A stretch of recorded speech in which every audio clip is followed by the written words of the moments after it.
Mark Andrews finished tight end 5 last year, 73 receptions, 113 targets, 847 yards, 5 touchdowns, an average of 7.5 targets per game. Thoughts on Mark Andrews? Kind of a disappointing tight end 5 finish, right? Like it didn't feel Yes. that good.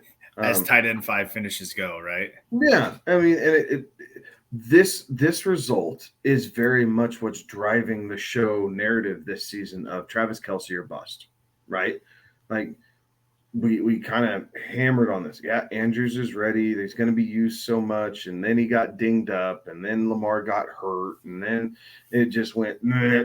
And like, what? Do you had him on your roster after week 7? He was damn near unusable, right? Is that? I mean, it was just painful. But he put up the clout. Like, yes, he's still going to be a top 5 tight end.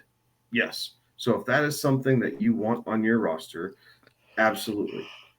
I could make the argument that between David Njoku and Evan Ingram and Gerald Everett. So Ingram, Everett, and Njoku, if most of those guys were carouseled, you could go through the season and you're finishing like tight end 2. Like just with those 3 guys. Now, revisionist history, I understand that's a lot harder to do than it is for me just to stumble over Gerald Everett's name. But that being said, Andrews is going to get drafted. Most likely he's going to be drafted as the 2nd overall tight end. There is zero room for error. Yeah, does he finish tight end 2? Do you get your value back that way?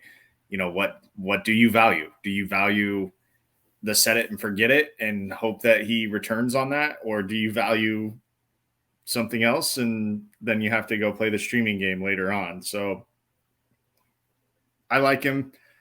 I think I value more the set it and forget it and hope that he returns the value that you draft him at. I think that's where I am with it.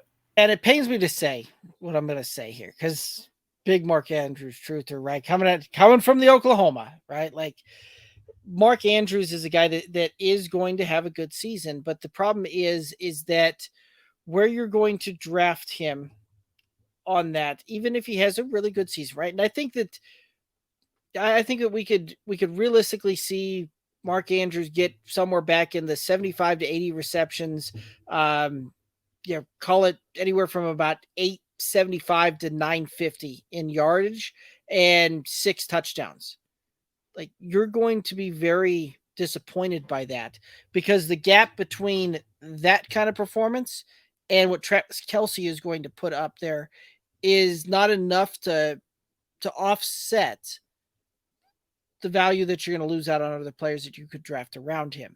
So, similar thing, right? Like if you were drafting a wide receiver, because in order for Mark Andrews to produce for fantasy roster construction, for Mark Andrews to be able to make up the other players that you're going to miss out on by drafting him in the 3rd round, he would have to perform in a wide receiver 1, high-end wide receiver 2 territory for you in order for him to return the value from your roster construct.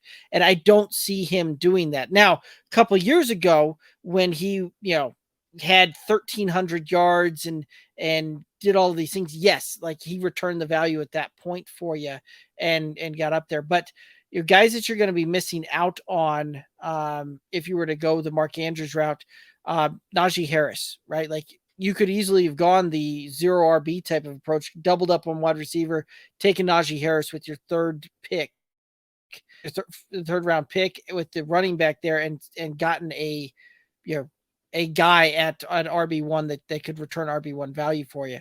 You also could be missing out on guys like Amari Cooper, Keenan Allen.